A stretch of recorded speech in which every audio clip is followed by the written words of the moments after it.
নমস্কার। আজকে আমি একটা specific pregnancy related problem, that is hypertension during pregnancy, এটা নিয়ে কথা বলতে এসেছি। প্রথমেই বলি, প্রেগন্যান্সিতে যাদের প্রেশার বাড়ে, মানে আগে যাদের প্রেশার নর্মাল ছিল কিন্তু প্রেগন্যান্সিতে যাদের প্রেশার বাড়ে, এই জিনিসটা নিয়ে একটু সতর্ক হওয়া দরকার। অনেকেই মনে করেন যে প্রেগন্যান্সিতে প্রেশার বেড়েছে, পরে নর্মাল হয়ে যাবে, ওষুধ খাওয়ার দরকার নেই। ভুল করেও এরকম একটা মিস্টেক করবেন না। প্রেগন্যান্সিতে প্রেশার বাড়ার যে কারণ আর শরীরে যে চেঞ্জেসগুলো আসে আর যে কারণে হয় আর যে ক্ষতিগুলো করে শরীরে, সেগুলো কিন্তু প্রেগন্যান্সি না থাকা অবস্থায় যে প্রেশার বাড়ে, দুটোর একদম আকাশ পাতাল তফাৎ। কোনোভাবেই আপনারা এটাকে নিয়ে অসচেতন হবেন না।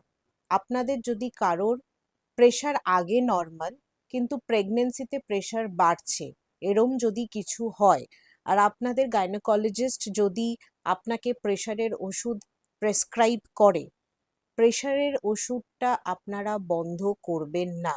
রিপিট করছি, প্রেশারের ওষুধ আপনারা উইদাউট সুপারভিশন বন্ধ করবেন না।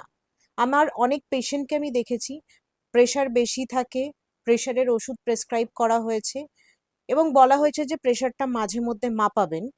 তারা ওষুধ খেয়েছে, তারপর প্রেশারটা মাপিয়েছে, যেই প্রেশারটা নর্মাল হয়ে গেছে প্রেশারের ওষুধ বন্ধ করে দিয়েছে। এটাই একটা সবথেকে বড় বিপদ। প্রেশারের ওষুধ কিন্তু বন্ধ করলে হবে না, প্রেশারের ওষুধ কন্টিনিউ খেয়ে যেতে হবে।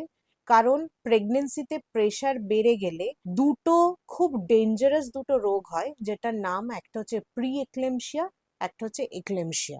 যার কারণে প্রেগনেন্সিতে আপনি যখন প্রেগনেন্ট তখন আপনার খিঁচুনি হতে পারে, এবং যদি খিঁচুনি হয় তাহলে মা বাচ্চা দুজনকারই প্রচন্ড রিস্ক হয়ে যায়। মাকেও বাঁচানো যেমন রিস্ক, বাচ্চাকেও বাঁচানো সেরকম রিস্ক হয়ে যায়। সেই কারণে প্রেশার যদি বেড়ে যায়, প্রেশারের ওষুধ আপনাকে যদি প্রেসক্রাইব করা হয়, প্রেশারের ওষুধ আপনারা কন্টিনিউ করবেন। বাড়িতে একটা পাতা থাকতে থাকতে আর একটা পাতা কিনে নিয়ে আসবেন। এই ভুলটা করবেন না। প্রেশারের ওষুধ ম্যাডাম বন্ধ হয়ে গেছে, আমি আর একটা পাতা দুদিন পরে কিনতাম। দুদিনও বন্ধ করা যাবে না, একটা বেলাও বন্ধ করা যাবে না। আপনাকে আপনার গাইনোকোলজিস্ট যেভাবে অ্যাডভাইস করবে, যদি দিনে একটা থাকে, দিনে দুটো করে থাকে, দিনে তিনটে করে থাকে, যে অ্যাডভাইসটা দেবে সেই অ্যাডভাইসটা পুঙ্খানুপুঙ্খভাবে ফলো করতে হবে। উইদাউট সুপারভিশন প্রেশারের ওষুধ বন্ধ করবেন না। এটা যদি আপনারা বন্ধ করে দেন তাহলে কিন্তু এমন কিছু কমপ্লিকেশনস হবে যাতে করে মা এবং বাচ্চা দুজনকেই বাঁচানো খুব মুশকিল হয়ে যায়। অনেক কমপ্লিকেশনস আসে এবং প্রেগনেন্সি এবং আফটার প্রেগনেন্সি জিনিসগুলো অনেকটা কমপ্লিকেটেড হয়ে যায় এবং অনেক সময়ই আমাদের গাইনোকোলজিস্টদের হাতের বাইরে চলে যায়। এটা আমার অনুরোধ যে আপনাদের যদি কেউ চেনাশোনা প্রেগনেন্সি, আপনাদের কোনো রিলেটিভে কেউ, আপনার বন্ধু বান্ধব কেউ যদি প্রেগনেন্ট থাকে এবং তার যদি প্রেশার বেড়ে থাকে, অবশ্যই ভিডিওটা শেয়ার করবেন যেন ওরা কোনোভাবেই উইদাউট সুপারভিশন প্রেশারের ওষুধ বন্ধ না করে। এটা মাথায় রাখতে হবে, ওষুধটা খাওয়ার পরে যদি প্রেশারটা নর্মাল আসে তার মানে আপনার প্রেশারটা কিন্তু ওষুধ খেয়ে নর্মাল। আপনি যেই ওষুধ বন্ধ করে দেবেন হুড় করে প্রেশার বেড়ে যাবে এবং আপনার খিঁচুনি হতে পারে, এবং খিঁচুনি হয়ে গেলে আপনাকে এবং আপনার বাচ্চাকে বাঁচানো কিন্তু মুশকিল হয়ে যাবে।